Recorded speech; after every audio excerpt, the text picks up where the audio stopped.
सोचिए, अगर कोई इंसान आपको महंगी गाड़ियों में घूमता दिखे, बड़े बड़े दावे करे, सोशल मीडिया पर परफेक्ट फैमिली दिखाए और हर जगह पावर और पैसे की झलक दे, तो आप उसे क्या समझेंगे? एक सक्सेसफुल इंसान, है ना? लेकिन अगर मैं आपसे कहूँ कि यही चमकदार चेहरा असल में एक ऐसा नकाब है जिसके पीछे दर्जनों जिंदगियां बर्बाद हो चुकी है, तो यह कहानी है एक ऐसे कपल की जो प्यार, भरोसे और रिश्ते का इस्तेमाल सिर्फ अपने शिकार चुनने के लिए करता रहा। बाहर से यह लोग सक्सेस, पावर और लग्जरी की मिसाल थे, लेकिन अंदर से यह एक खौफनाक प्लान पर काम कर रहे थे। इस कहानी में सोशल मीडिया का दिखावा है, नकली रिश्ते हैं, झूठे वादे हैं और वो सच्चाई है जिसे जानने के बाद आप किसी पर भी आसानी से भरोसा नहीं कर पाएंगे। यह सिर्फ एक क्राइम स्टोरी नहीं है, यह एक चेतावनी है, क्योंकि हो सकता है कि अगला शिकार कोई और नहीं बल्कि आप या आपके आसपास का कोई इंसान हो। नमस्कार दोस्तों, स्वागत है आपका हमारे शो में। मेरा नाम है आलोक और आप देख रहे हैं behind the mask. Madhya Pradesh की रहने वाली चंद्रिका अपनी ज़िंदगी के उस दौर में पहुंच चुकी थी जहां बाहर से देखने पर सब कुछ परफेक्ट लगता है। उसकी सोशल मीडिया प्रोफाइल साफ दिखाती थी कि वह नई नई जगहों पर ट्रैवल करती है, लग्जरी गाड़ियों में घूमती है, महंगे शौक पूरे करती है और हर खुशी को कैमरे में कैद करके दिखाती है। पर्सनल लाइफ हो या प्रोफेशनल, हर तरफ उसे सफलता मिलती दिख रही थी। ऐसा लगता था जैसे वह जो भी चाहती है उसे आसानी से हासिल हो जाता है। उसकी ज़िंदगी में यह बदलाव तब आया जब उसकी शादी अविनाश प्रजापति से हुई। अविनाश एक बड़ा बिजनेसमैन था और चंद्रिका उसके सभी बिजनेस में उसकी पार्टनर थी। शादी के कई साल बाद भी दोनों के बीच वही नज़दीकियाँ थी जो आमतौर पर नए शादीशुदा कपल्स में देखी जाती है। दोनों हर मौके को बहुत बड़े स्तर पर सेलिब्रेट करते थे। उनका 6 साल का बेटा भी था और बाहर से देखने पर यह एक खुशहाल, सफल और पावरफुल फैमिली लगती थी, जिसके पास पैसा भी था, रुतबा भी और पॉलिटिकल कनेक्शन भी। सोसाइटी में या सोशल मीडिया पर जो भी इस कपल को देखता वह इनकी लाइफस्टाइल से प्रभावित हो जाता। लेकिन हकीकत यह थी कि यह चमक दमक सिर्फ एक नकाब थी। यही कपल इंसानी शक्ल में ऐसी हैवानियत छुपाए हुए था जिसने कई लोगों की जिंदगी तबाह कर दी। अविनाश प्रजापति मध्य प्रदेश के नरसिंहपुर जिले का रहने वाला था। उसने मैकेनिकल इंजीनियरिंग की पढ़ाई की थी और पढ़ाई पूरे होते ही परिवार वालों ने उसकी शादी करवा दी।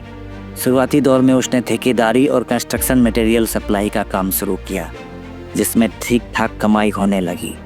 लेकिन समय के साथ उसकी पर्सनल लाइफ टूटने लगी और आखिरकार उसका तलाक हो गया। तलाक के बाद अविनाश ने खुद को फिट रखने और बिजी दिखाने के लिए जिम और गाड़ियों में ज़्यादा समय देना शुरू कर दिया। गाड़ियों के इसी शौक ने उसे एक कार शोरूम तक पहुंचाया, जहां उसकी मुलाकात सेल्स एग्जीक्यूटिव चंद्रिका पालीवाल से हुई। बातचीत शुरू हुई, दोस्ती हुई और बहुत कम वक्त में यह रिश्ता प्यार में बदल गया। जल्द ही दोनों ने शादी कर ली। चंद्रिका के अविनाश की ज़िंदगी में आने के बाद उसके बिजनेस तेज़ी से बढ़ने लगे। उसने रुद्रा इवेंट्स, रुद्रा कंस्ट्रक्शंस और रुद्रा एंटरटेनमेंट जैसी कंपनियां शुरू की, जिसके प्रमोशन और मैनेजमेंट में चंद्रिका पूरी तरह से एक्टिव रहती थी। वह सिर्फ बिजनेस संभाल नहीं रही थी बल्कि सोशल मीडिया पर उसकी एक परफेक्ट और लग्जरी इमेज भी तैयार कर रही थी। हर छोटी बड़ी खुशी को कैमरे के सामने दिखाना उनकी आदत बन चुकी थी। एनिवर्सरी हो या बर्थडे, महंगी गाड़ियाँ, ट्रिप्स और शराब के साथ बनाई गई वीडियो सोशल मीडिया पर डाली जाती थी। यह सब प्यार से ज़्यादा दिखावा लगने लगा था। धीरे धीरे यह साफ होने लगा था कि यह रिश्ता एक शो बन चुका है जहां हर पल रिकॉर्ड किया जा रहा है। इसी बीच अविनाश का कंस्ट्रक्शन मटेरियल का बिजनेस घाटे में जाने लगा। जिस लाइफस्टाइल के वो आदी हो चुके थे उसे चलाने के लिए ना तो सेविंग थी और ना ही धैर्य। यही वो मोड़ था जहां दोनों ने गलत रास्ता चुन लिया। शुरुआत में उन्होंने लोगों को ऐप डेवलपमेंट और इन्वेस्टमेंट के नाम पर ठगना शुरू किया। लोगों से लाखों रुपए लिए गए और फिर संपर्क तोड़ दिया गया। इन्हीं पैसों से लग्जरी लाइफस्टाइल जारी रखी गई और सोशल मीडिया पर उसी को दिखाकर नए शिकार ढूंढे गए।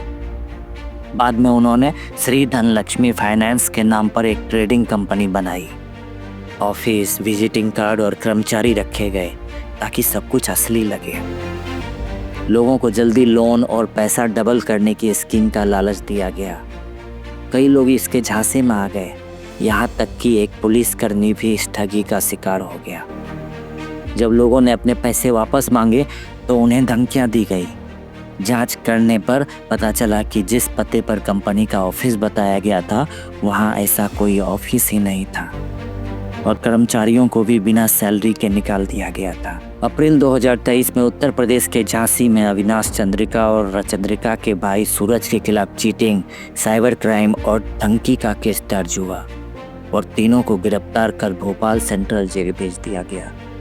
जेल में उनकी मुलाकात स्वामी वैराग्यानंद गिरी उर्फ मिर्ची बाबा से हुई, जिसके राजनीतिक कनेक्शन काफी मजबूत थे।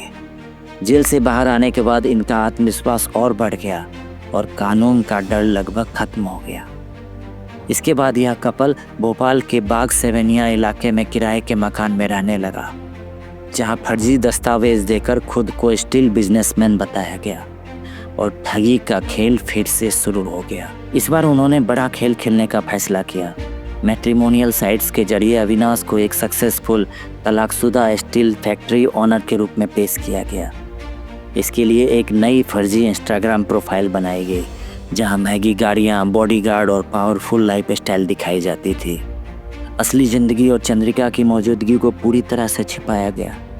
इस नकली दुनिया के सहारे खासकर तलाकशुदा और अकेली महिलाओं को टारगेट किया जाने लगा। भोपाल की एक 34 साल की बैंक क्लर्क इस चाल में फंस गई। प्यार, शादी के वादे और भावनात्मक सहारे के नाम पर उससे धीरे धीरे करीब 40 लाख रुपए और कीमती गहने ले लिए गए। दिसंबर 2024 में उसे अविनाश के घर पर बुलाया गया, जहां चंद्रिका को उसकी मां के रूप में पेश किया गया। भरोसा पूरी तरह बन चुका था, इसीलिए उसे किसी तरह का शक नहीं हुआ। इसी दौरान उसके ड्रिंक में नशीला पदार्थ मिलाया गया, उसके साथ बलात्कार किया गया और इस पूरी घटना का वीडियो चंद्रिका ने रिकॉर्ड कर लिया। इसके बाद शादी से इनकार कर दिया और वीडियो वायरल करने की धमकी देकर उसे ब्लैकमेल किया जाने लगा। डर और बदनामी के कारण वह महिला टूट गई और चुपचाप पीछे हट गई। इसी तरह अप्रैल 2025 में एक दूसरी महिला को भी इसी पैटर्न पर शिकार बनाया गया। दोनों महिलाओं से मिले पैसे से ये कपल ऐशो आराम करता रहा। इस बार हालांकि कहानी यहीं खत्म नहीं हुई। पहली पीड़िता ने भारी डिप्रेशन के बावजूद हिम्मत जुटाई और अपने परिवार को सच्चाई बताई। काउंसलिंग के बाद उसने पुलिस से संपर्क किया। उसे यह एहसास हो चुका था कि अगर वह चुप रही तो ऐसी और महिलाएं इस जाल में फंसती रहेंगी। उसने सारे सबूत इकट्ठा कर भोपाल के बाग सेवेनिया थाने में FIR दर्ज करवाई। इसके बाद दूसरी पीड़िता भी सामने आई। पुलिस ने तुरंत कार्रवाई करते हुए अविनाश को गिरफ्तार कर लिया, लेकिन चंद्रिका अपने बेटे के साथ फरार हो गई। पूछताछ में अविनाश ने कबूल किया कि इस पूरे अपराध की योजना चंद्रिका की थी और उन्हें भरोसा था कि बदनामी के डर से महिलाएं कभी पुलिस तक नहीं जाएंगी। जांच में यह भी सामने आया कि अविनाश और चंद्रिका पर पहले से ही उत्तर प्रदेश, मध्य प्रदेश और चंडीगढ़ में धोखाधड़ी और साइबर क्राइम के कई केस दर्ज थे। फिलहाल अविनाश जेल में है और चंद्रिका अब भी फरार है, जिसकी तलाश कई राज्यों की पुलिस कर रही है। यह कहानी यहीं खत्म नहीं होती, क्योंकि अविनाश और चंद्रिका जैसे लोग सिर्फ दो नाम नहीं है। यह एक सोच है, एक पैटर्न है जो समाज में बार बार दोहराया जाता है। अकेलापन, इमोशनल कमजोरी और नई शुरुआत की उम्मीद, यही वो जगह है जहां ऐसे शिकारी सबसे पहले वार करते हैं।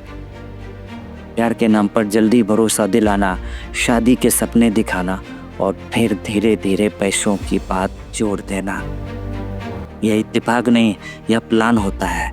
याद रखिए, जो इंसान सबूत मांगने पर गुस्सा करे, जो सवाल पूछने पर आपको गलत ठहराए और जो खामोशी को इज्जत का नाम दे, वह आपको बचाना नहीं, कंट्रोल करना चाहता है। अगर आपके साथ कुछ गलत हो रहा है तो चुप रहना ताकत नहीं, मजबूरी है।